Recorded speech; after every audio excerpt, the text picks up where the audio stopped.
Welcome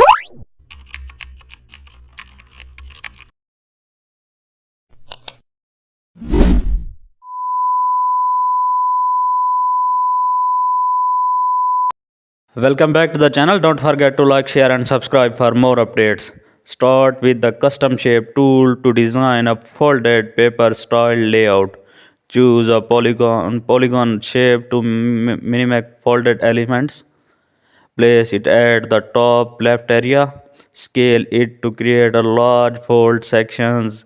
Duplicate it for the next fold layers. Move the duplicate slightly down. Reduce opacity for layer depth. Add a destructive fill to enhance paper texture style. Apply a thin stroke to maintain structure. Now add subtle shadows beneath each fold. Blend using multiply for realism. Tune spacing and alignment. Smooth transition between folds. Adjust